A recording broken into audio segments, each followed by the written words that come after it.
अनुपमा के latest episode के लिए सब्सक्राइब करें। आज के एपिसोड की शुरुआत में राही अनुपमा से कह रही होती है कि बाद में हो सकता है उसे यह सब कहने का मौका न मिले, इसीलिए वह अभी अपने दिल का तूफान निकाल रही है। राही बताती है कि वह मरने से पहले अपना दिल हल्का करना चाहती है।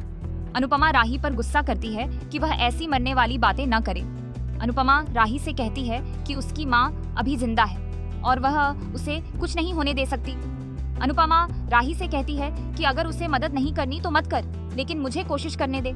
राही चिल्लाकर कहती है कि वह ये बातें बंद नहीं करेगी, वह बोलती रहेगी। राही बताती है कि उसे जो कहना है वो कहेगी।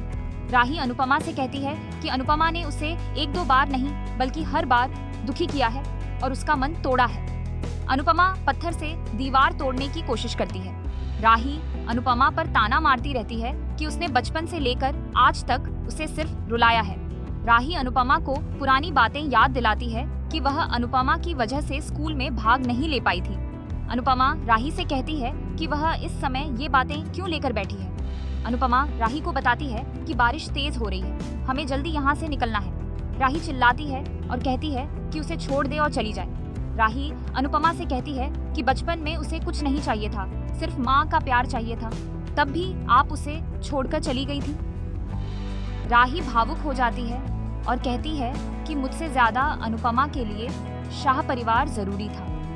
अनुपमा राही से कहती है कि हाँ, मैं तुमसे 1000 बार माफी मांगती हूँ, लेकिन मैंने हमेशा तुमसे प्यार किया है और अंश, तोशु, परी, पाखी जितना प्यार करती हूँ उतना ही तुमसे भी करती हूँ। अनुपमा आगे कहती है कि लड़ने के लिए पूरी जिंदगी पड़ी है, बाद में लड़ लेना, लेकिन अभी अपनी जान बचा लो। राही आगे कहती है कि उसने जानबूझकर अनुपमा को छोड़ा था ताकि अनुपमा को उसकी याद आए और वो खुद चलकर उसके पास आए। राही आगे कहती है कि लेकिन ऐसा नहीं हुआ, सिर्फ अनुज ही उसके पीछे आया था। अनुपमा राही से कहती है कि उसने उसे बहुत याद किया था और इसका गवाह खुद कान्हा जी हैं। आगे दिखाया जाता है कि बारिश बहुत तेज हो जाती है और पानी अंदर आने लगता है। अनुपमा राही से कहती है कि अगर उससे बहुत सारी गलतियां हुई हैं तो राही से भी कई गलतियां हुई हैं। अनुपमा बोल रही होती है कि अगर वह सारी गलतियां भूल सकती है तो क्या राही अपनी गलतियां नहीं भूल सकती। अनुपमा राही को हिम्मत दे रही होती है कि वह उठे और यह दीवार गिरा दे। राही अनुपमा से कहती है कि उसे अब और नहीं जीना, वह थक गई है आपसे और जिंदगी से।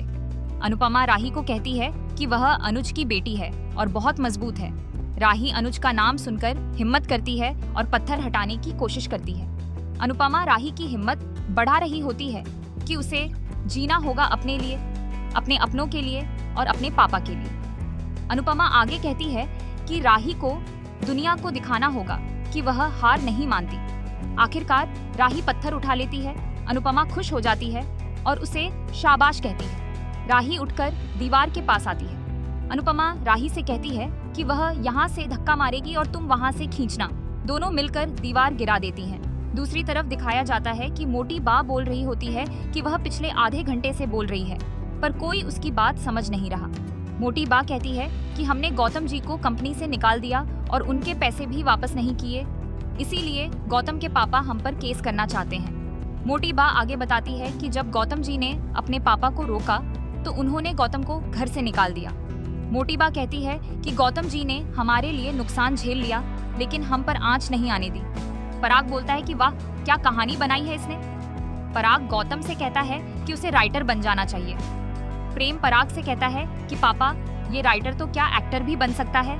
प्रेम कहता है कि जिस फकीर के रूप में ये है, कोई भी इस पर यकीन कर लेगा।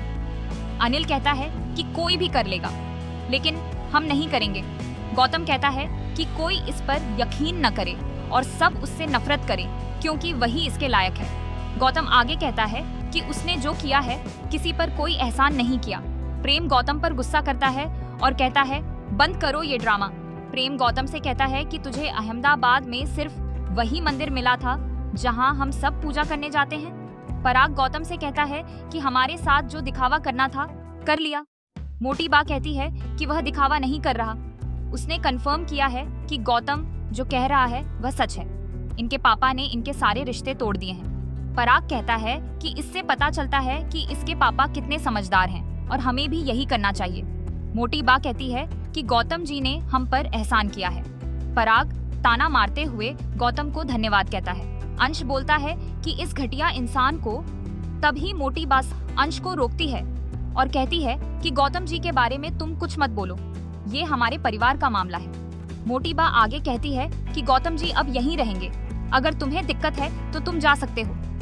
मोटी बा अंश से कहती है कि अपनी अनु माँ से कह देना कि इस बार वो हमारे घर आकर तमाशा न करें। दूसरी तरफ अनुपमा राही को गले लगा लेती है और पूछती है कि वह ठीक है या नहीं। अनुपमा राही का पैर देखती है, उस पर चोट लगी होती है और खून बह रहा होता है। अनुपमा राही को पट्टी बांधती है। आगे दिखाया जाता है कि देविका अनुपमा को ढूंढ रही होती है, उसके साथ बाकी सब भी होते हैं। जसप्रीत कहती है कि कहीं भाऊ ने अनुपमा और राही को अपने घर में तो नहीं छिपा रखा। देविका कहती है कि हाँ, हो सकता है। देविका किंजल से पूछती है कि क्या उसने प्रेम से बात की। किंजल बताती है कि प्रेम फोन नहीं उठा रहा। देविका कहती है कि अगर फोन लग जाए तो हमें बता देना, हम अब भाऊ के घर जा रहे हैं। सरिता तंज करती है और कहती है कि देविका बात तो ऐसे कर रही है जैसे हम सब भाऊ के घर जाएंगे, बेल बजाएंगे और भाऊ दरवाजा खोलकर कहेगा, आओ सब बैठो, चाय या ठंडा पियो। देविका सरिता से कहती है कि वे ऐसे नहीं जाएंगे, वे लोग चुपचाप जाएंगे। देविका आगे बताती है कि वहाँ सिर्फ वह और जसप्रीत जा रही हैं। सरिता कहती है कि पहले वे अनुपमा और राही को ढूंढ रही थी, अब वे दोनों जाएंगी तो फिर उन्हें ही ढूंढना पड़ेगा। देविका कहती है कि उन्हें कुछ नहीं होगा। देविका और जसप्रीत वहाँ से चली जाती हैं। दूसरी तरफ अनुपमा राही से कह रही होती है कि वह अनुपमा के बारे में जो भी सोचे, लेकिन कान्हा जी जानते हैं कि वह कैसी है। अनुपमा राही से कहती है कि वह हमेशा आधे झूठ को पूरा सच मान लेती है। अनुपमा आगे कहती है कि एक मौका सबको मिलना चाहिए, क्या तू अपनी माँ को एक मौका नहीं देगी? अनुपमा आगे बताती है कि उसे बाहर निकलना होगा, मेरे लिए नहीं तो प्रेम के लिए उसे बाहर निकलना होगा। अनुपमा कहती है कि पानी बहुत भर रहा है, उन्हें जल्दी बाहर निकलना होगा। अनुपमा राही को लॉकेट देती है और कहती है कि तेरे पापा भी तेरे साथ हैं। अनुपमा राही को अनुज की कसम देती है। राही और अनुपमा बाहर निकलने की कोशिश करती हैं। दूसरी तरफ मोटी बा गौतम को कमरे में लेकर आती है। गौतम कहता है कि उसे यहाँ नहीं रहना, उसे वापस जाना चाहिए। मोटी बा कहती है कि वह सबको समझा देगी। आगे दिखाया जाता है कि अनुपमा राही की मदद कर रही होती है बाहर निकलने के लिए। अनुपमा राही को रस्सी बांधती है और ऊपर चढ़ने में मदद करती है। राही अनुपमा के ऊपर पैर रखकर ऊपर जाने की कोशिश करती है। दूसरी तरफ प्रेम पराग से कहता है कि पापा कुछ करें, वो गौतम हमारे घर में नहीं रह सकता। तभी वहाँ प्रार्थना आती है और गौतम का नाम सुनकर डर जाती है। सब लोग प्रार्थना को संभालते हैं। प्रार्थना कहती है कि वो दोबारा मेरी जिंदगी में नहीं आ सकता। प्रार्थना अंश से कहती है कि वह यहाँ नहीं रह सकती, उसे वापस जाना है। ख्याति प्रार्थना से कहती है कि वह कहीं नहीं जाएगी, अपने आर्यन को दोबारा दूर नहीं कर सकती। प्रार्थना ख्याति से कहती है कि गौतम के होते हुए वह यहाँ एक पल भी नहीं रह सकती। ख्याति अंश से कहती है कि प्रार्थना को समझाओ कि वह कहीं न जाए।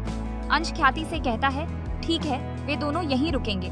दूसरी तरफ राही ऊपर चढ़ रही होती है और अनुपमा भी उसके पीछे होती है। तभी रस्सी वाला पत्थर पास आ जाता है और राही और अनुपमा फिर नीचे गिर जाती है। अनुपमा राही से कहती है कि मिट्टी गीली हो गई है, इसीलिए रस्सी फिसल रही है।